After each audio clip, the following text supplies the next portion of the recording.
Well, greetings. I'm Pastor Milton Wren Jr., and this is your Midday Motivation. We left off the other day talking about kingdom alignment, lining our vision up with God's vision, which ultimately helps us to stay in alignment with the way God sees things. I said on the other day that we should see things the way God sees them. That's kingdom alignment, and that God does things in order.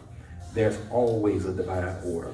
With that being said, I believe this, that there are some simple things that we can do to get out of order. There is a way, the word tells us in Proverbs, there is a way that seemeth right to man, but the end thereof are the ways of death.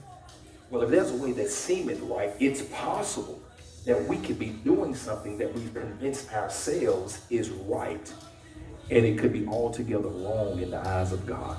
And I believe that there are some blessing blockers that will hinder the flow of God and the move of God in our lives. Let me give it to you like this.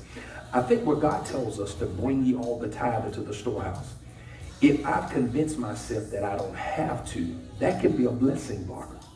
If God has told me to love my neighbor as myself, and because of what they said about me, because of what they did to me, I refuse to love them, that can be a blessing blocker. If God told me to pray for my enemies, but because I really don't care for them, I haven't forgave them for what they did months, weeks, days ago, that can be a blessing blocker. And so it is if there are things that I've done or things that I don't do that doesn't line up with the word of God, then it can stop the flow of the move of God in my life. I say that because Chris Rock says it best. He says when we date someone, we don't meet the real person. In his words, he says we meet their representative. We finally meet the real person days, weeks, sometimes months after the relationship. And one of the first phrases we say after they meet the real us is, accept me and take me for who I am. But God is not a God of our opinions. Think about this. He's not interested in our opinions. And I'll share that with you in just a moment. Because from Genesis to Revelations, God said go. God said sit. God said come. God said rise.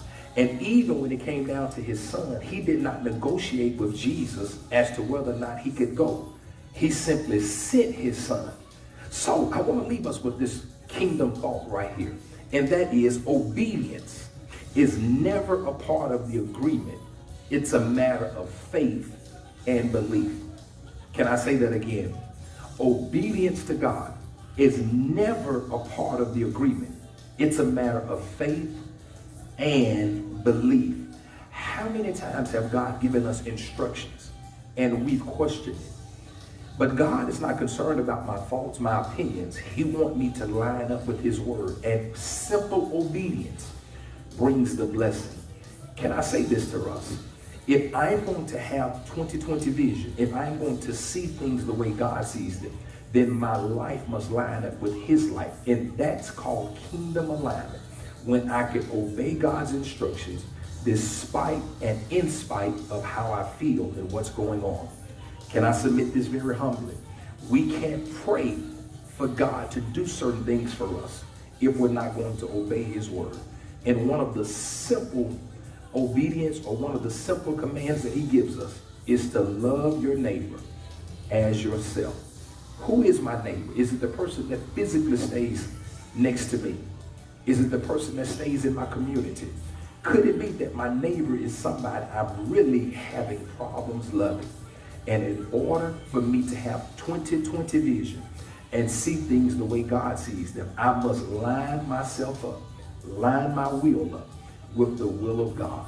And that's when we can see the blessings flow in our life. Kingdom alignment is seeing things the way God sees them, not negotiating, but simply obeying his word. Don't allow blessing blockers. Follow God's word completely and wholly. And if you do that, I believe that you'll be in kingdom alignment and your life will line up with God's will for you. I'm Pastor Milton Wren Jr. Thank you for your time. It's been an honor and a privilege to come into your homes, your jobs, wherever you may be, just to give you this midday motivation. Let's keep building.